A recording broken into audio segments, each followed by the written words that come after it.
Hey everyone, welcome to Bookopus. बाहर का खाना किसे पसंद नहीं होता, लेकिन अगर बाजार का खाना हर वक्त खाया जाए तो इससे सेहत खराब हो जाती है। अगर आपका कोई डेली रूटीन नहीं है और उसकी वजह से आप अपनी लाइफ को चेंज नहीं कर पा रहे हैं, आपका कोई भी काम टाइम पर नहीं हो पाता है, ना ही आप अपने कोई गोल्स अचीव कर पाते हैं और इसके लिए आप खुद में बदलाव लाना चाहते हैं, तो फिर ये वीडियो आपके लिए ही है। ये वीडियो है 75 डेज चैलेंज पर। इसे हार्ड चैलेंज भी कहते हैं क्योंकि ये बहुत मुश्किल चैलेंज होता है। इसमें आपको कुछ काम 75 डेज तक करने होंगे और बीच में आप इसे छोड़ नहीं सकते हैं। आपको खुद से वादा लेना होगा कि आपको 75 डेज तक ये चीजें करनी है और 75 डेज के बाद आप खुद देखेंगे कि किस तरह से आपकी पूरी लाइफ चेंज हो जाती है। आपको इस पूरे 75 डेज में सिर्फ घर का खाना ही खाना है, आपको बाहर का कुछ नहीं खाना। चाहे वो आपको जितना भी हेल्दी और हाइजेनिक लगे, तब भी आप वो नहीं खाएंगे और सिर्फ घर की ही चीजें खाएंगे, घर का ही खाना खाएंगे, क्योंकि जितना हेल्दी और हाइजेनिक खाना घर का होता है, बाहर का वैसा हो ही नहीं सकता। आपको अपनी डाइट में फ्रूट्स एंड वेजिटेबल्स ऐड करने हैं। आपको 75 डेज तक फ्रूट्स भी खाने हैं और सैलेड भी लेना है। इन 75 डेज में आपको एक दिन भी अपना ब्रेकफास्ट स्किप नहीं करना है। आपको लास्ट में ब्रेकफास्ट करना है और अच्छा और हेल्दी करना है। आपको कोई कोल्ड ड्रिंक्स नहीं लेनी है इन 75 डेज में, और ना ही किसी किस्म की कोई एनर्जी ड्रिंक्स लेनी है और ना ही कोई बाहर से जूस वगैरह पीना है। हाँ, आप चाय और कॉफी पी सकते हैं, लेकिन इन 75 डेज में आप जितना इसे कम कर सकते हैं, जितना आप कैफीन को कम से कम ले सकते हैं, उतना ही लें। चाय और कॉफी कम से कम पीने की कोशिश करें। दिन में 2 या 3 से ज्यादा चाय या कॉफी के मग्स नहीं लें। पानी ज्यादा से ज्यादा पिएं। पूरे दिन में 8 या 10 ग्लासेस ऑफ वाटर आपको लास्ट में कंज्यूम करने हैं इन 75 डेज में, ताकि आपको डिहाइड्रेशन नहीं हो। और इसके साथ साथ पानी ज्यादा पीने से आपका फोकस भी अच्छा होता है और आपकी कंसंट्रेशन भी ज्यादा हो जाती है। क्या आप जानते हैं कि सबसे ज्यादा जो डेथ्स होती हैं वो किस वजह से होती हैं? आप कहेंगे कि अल्कोहल कंज्यूम करने से और स्मोकिंग करने से ही ऐसा होता होगा, जबकि ऐसा नहीं है। ये सच है कि स्मोकिंग और अल्कोहल कंज्यूम करना बहुत ही ज्यादा खतरनाक होता है हमारी सेहत के लिए, लेकिन रिसर्च से पता चला है कि सबसे ज्यादा आजकल जो डेथ्स होती हैं वो दरअसल वर्कआउट ना करने की वजह से होती है। जब हम एक्सरसाइज करते हैं तो उससे हमारा ब्रेन भी सही रहता है और हमारा हार्ट भी सही रहता है। यही वजह है कि जो लोग वर्कआउट करते हैं उनको ना तो कोई हार्ट प्रॉब्लम होती है और ना ही कोई ब्रेन प्रॉब्लम, और वो लोग फिजिकली बहुत स्ट्रांग होते हैं। इसलिए वर्कआउट करना अपनी डेली रूटीन में लाजमी बनाएं।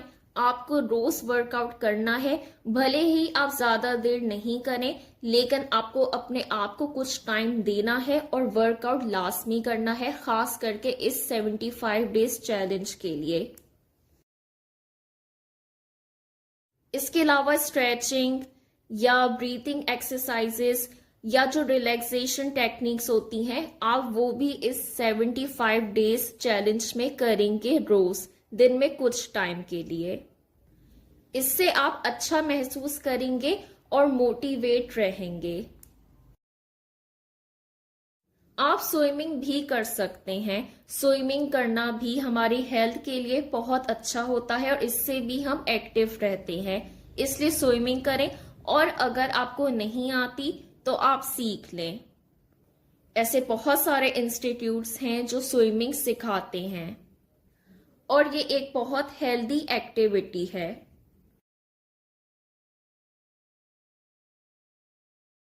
कहानियां सुनना और पढ़ना किसे नहीं पसंद, सबको ही स्टोरीज बहुत अच्छी लगती हैं, लेकिन स्टोरीज एक तरह से झूठ ही होती हैं क्योंकि उनमें कोई हकीकत नहीं होती।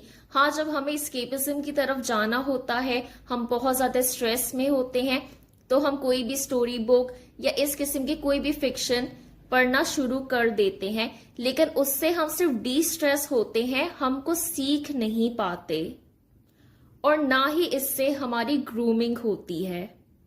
बस ये होता है कि कुछ देर के लिए हम अपनी प्रॉब्लम्स को भूल जाते हैं। इस 75 डेज चैलेंज में आपको सेल्फ हेल्प बुक्स रीड करनी है। 75 डेज तक आप कोई फिक्शन नहीं रीड करेंगे, बल्कि सिर्फ और सिर्फ सेल्फ हेल्प बुक्स ही रीड करेंगे। इससे आपको न्यू आइडियाज मिलेंगे, बहुत सारी आपको टिप्स और टेक्निक्स पता चलेंगी।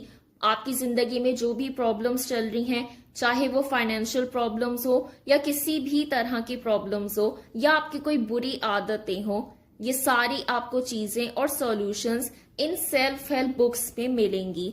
इनको पढ़ने से आप ग्रूम होंगे, आपका माइंडसेट चेंज हो जाएगा और आप पॉजिटिव थिंकर भी बन जाएंगे। इसके अलावा आप आउट ऑफ द बॉक्स भी सोचना शुरू कर देंगे और ये सोच जो आपकी बनेगी, ये आपको दूसरे लोगों से, अपने कुलीग से बिल्कुल डिफरेंट बना देगी।